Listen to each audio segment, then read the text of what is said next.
Bali has long been one of the most popular places in Asia, not only for tourists, but for long-term nomads who want to soak up all the good vibes that this Indonesian city has to offer. But yet it's never been on my list. And today I'm going to give you all the reasons why it's never been my choice. So for those of you who haven't watched before, my city of choice in Asia is Kuala Lumpur. I have been softening a little bit on Bangkok recently, but my place is still Kuala Lumpur. I own a home in Kuala Lumpur. I like the big city vibes, and so that's one reason why Bali would probably never be my place. But aside from that, I want to share with you some other reasons why, for me as a successful entrepreneur and someone who invests, it just didn't make it onto my radar. If it's your first time here, I'm Andrew Henderson, founder of Nomad Capitalist. We're a boutique consulting firm that helps 7- and 8-figure entrepreneurs and investors legally go where you're treated best, everything from lowering your taxes, diversifying and protecting your assets, and getting second citizenship. You can learn more at nomadcapitalist.com, and you can join the biggest and best offshore event that we host called Nomad Capitalist Live. Details at nomadcapitalist.com as well. So let's just get right into it. For me, I think Indonesia is a very interesting country. It's one of the big players in the Asian part of my portfolio. Done very well for me recently. And so I am bullish on Indonesia overall. I think Jakarta is not a place that I would live. It's an interesting city, interesting place to do business, and probably a hidden gem, particularly for single people, if you want to go and go somewhere that people aren't going. One of the things that Asia talks about, everywhere I go in Asia, at a shop, at a car dealership, wherever, oh, this is the best seller, right? Jakarta is like not the best seller. And so if you want to go and you want to have unique social opportunities on a business level and on a personal level, I think Jakarta is interesting. Bali, of course, has lots of folks going there. It always has. The first issue that I've had is visa issuance. And so this ties in with my second reason, which is the tax regime in Indonesia. And so they're kind of connected. There have been ways to get visas in Indonesia. You can get a kitas. There's different ways that you can get into Indonesia. I never found it to be as straightforward. And so I don't necessarily want to be tied down to a place. A lot of people, first of all, start off with just getting tourist visas. They go and extend them. And they just do that in perpetuity, where they're there for 2 or 3 months, and then they leave, and then they come back. I think that's on the way out in the world. It's not the way I want to live. I think it's counterproductive. I've lived that way many, many years ago, and I just think it wasn't as conductive for getting business done. It's good for getting started if you just want to explore different places and figure out where you're going, but as a policy of wanting to live somewhere, I wouldn't do that. I found the residence permit policy, for lack of a better word, more difficult in Indonesia, or just not worth it, right? And that tied in with the fact that Indonesia never had the ideal tax system. You had Singapore, Malaysia, and Thailand as kind of the best tax systems in Asia, where it's territorial tax. Theoretically, Hong Kong could fit in that as well, but certainly not a lot of people go into Hong Kong these days. And so for me, Malaysia, which I think probably has the most straightforward tax system for an expat who runs a business out of all of them, worked a lot better.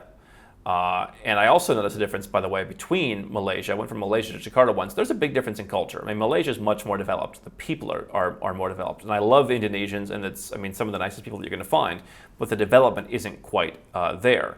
And so if you want more development and you want a little bit cleaner tax and immigration regime, for me, Malaysia has always worked much better. Malaysia was just a better place to get into as a tourist. I remember the very first time I went to Indonesia, I had to queue up in a line, and I think it was $40 for a visa on arrival, but it wasn't really that many countries that could do it. So back in, I think, 2017, Indonesia got rid of a lot of the requirements for visas, and so all the Westerners could start coming pretty much, and they opened up a lot of other countries. And so, countries where we do business, for example, the Georgians, I think, can go, and Serbians, like pretty much everybody who had a halfway decent passport, not just a Western one, could go to Indonesia. And so that was kind of a policy change. But Malaysia, I feel like it's much more in their blood of being open to foreigners, because the tourist visa policy was always very flexible, and it was always more liberal and open to a lot more people.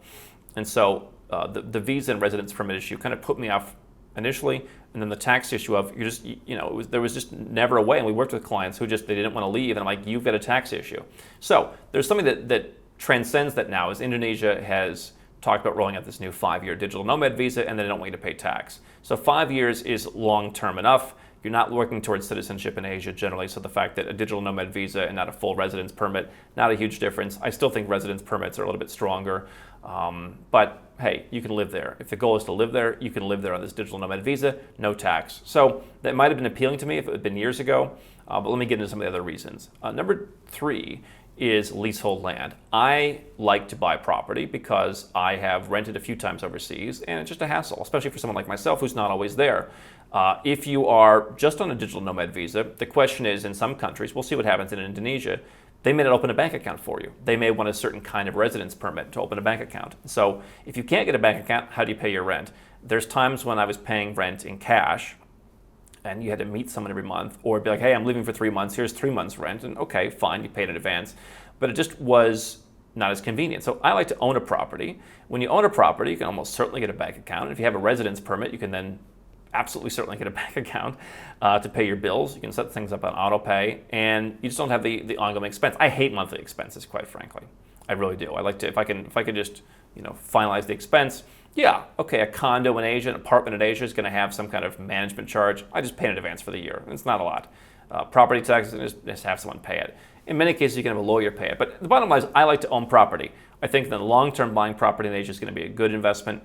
I think that having assets diversified is a good idea. It may help qualify for your residence permit in some countries. So I like to own property. And also it means that when I'm only in that country 4 months a year, or in 2021 through the pandemic, I wasn't in Asia at all, I didn't feel like, oh my God, I'm wasting rent and I'm paying $3,000 a month or $5,000 or whatever it is that you're spending, and it's just going in the drain because I needed a place to store the clothes that I left when I went to do business in Europe.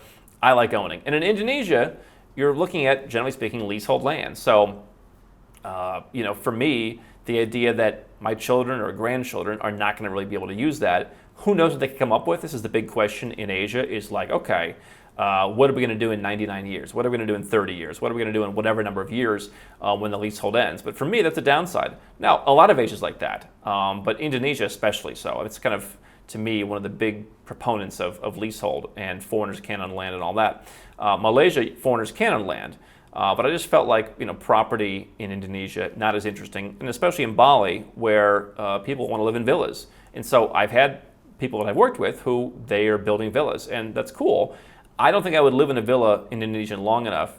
I might be there a handful of months a year, and it just wouldn't really be worth it for me to where in the future, maybe if they don't change the policy, I'm stuck and I don't have that villa anymore. Why did I put all that time and effort in? I think the people are very nice, but I think it's probably with the lack of development, a little bit harder to build stuff as well. You really have to be there and managing it, whereas in a city, you can be more hands-off. The other thing is just the vibe in general. And so I think vibe is very important. You want to go where people are nice. If you have only lived in one place your entire life, realize that not everyone in the world is nice. People in Indonesia, I think, are very nice. People in Southeast Asia are very nice.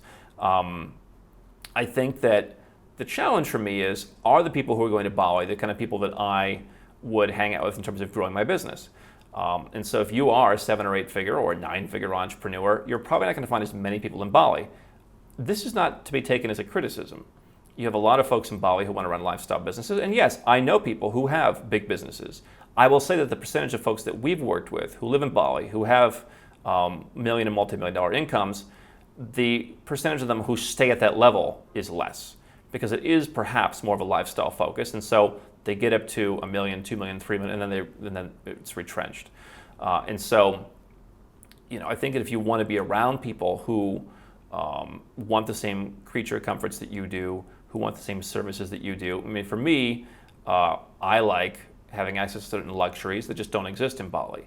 Other people like riding motorbikes and having beautiful scenery, and that's why it works for them. But for me, the vibe just isn't there. It's a little bit too laid back.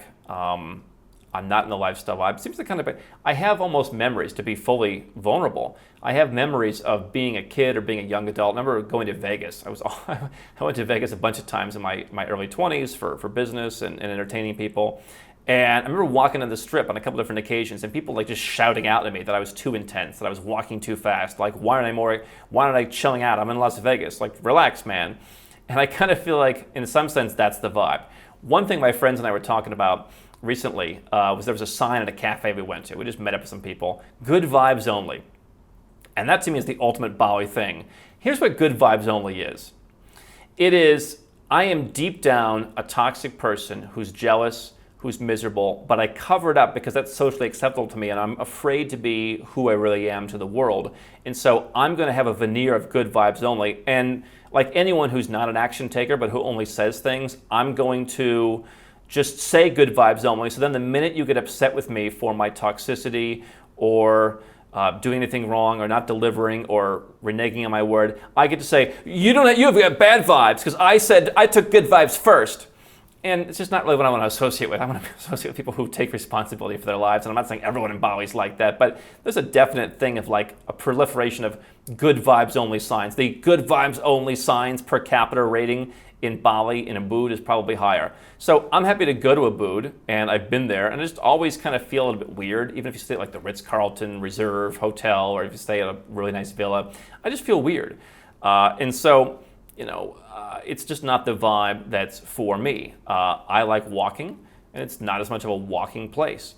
I like cities, and so even in the beaches in Bali, not impressed. I mean, you go and stay at some of those really nice hotels in Nusa Dua, I don't get it. I don't get why you're flying to somewhere that's that far away from the rest of the world for that beach. You can do better, right? Mauritius is more interesting if you want to go that far away. There's places in the Caribbean, and heck, you go to some of the Caribbean countries that are a little harder to get to. Maybe you'll decide you like it and you want to get citizenship and live there and have the tax advantages. Then you can live there as long as you want and have a digital nomad visa. So for me, those are the places I've gone to Bali. Now, I say this to share my experience, and if you are a 7 or 8 or 9 figure entrepreneur, I'll tell you what somebody once said at a meeting we had many years ago at this point. He said, listen, I moved from, I think, Phuket to Bangkok. He said, I felt like I was limited in Phuket. I couldn't grow my business any bigger. I don't think I can grow my business to $100 million in Bangkok. I said, the average person is not going to create a $100 million business in Phuket, probably not even in Bangkok. Right? There's a reason people go to some of the bigger places. And so, fortunately, there are tax-friendly places like Dubai. Some of the places in Europe that are up and coming could be tax-friendly, like in Ireland, where you can run your business there. But I would say that, if you're trying to grow a business to 50 or 100 or $200 million, you're not going to do that in Bali. It's going to be hard. Now, could you retire from running that business and move there? Sure.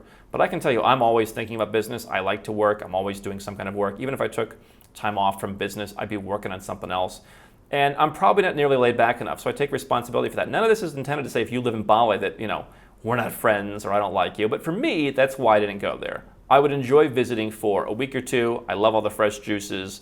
I love the smells. I love the sounds. I love the sounds of the ducks, walking around. It's just a nice place to go. But taxes and residence permits historically have not been as easy. The country, to me, just isn't quite as open as a place like Malaysia. I like the big city in Malaysia. I like the multiculturalism. I like a little bit more of a fast pace. I like being able to speak in English and communicate clearly with everybody. And quite frankly, I don't want to go to the best-selling place in the world. I see that Kuala Lumpur is getting a lot more attention now, which it deserves. But for a long time, I've enjoyed being in Kuala Lumpur, knowing that most other people from somewhere else are somewhere else, and just enjoying it because I enjoyed it. And so I think that you want to understand what works for you. What I've said about places like Bali before is, if you want to go there, by all means go there. Now you've got an easier way to do your tax planning.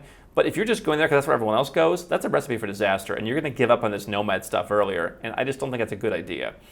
So that's my advice on Bali, why I never went there, and maybe why you want to go there.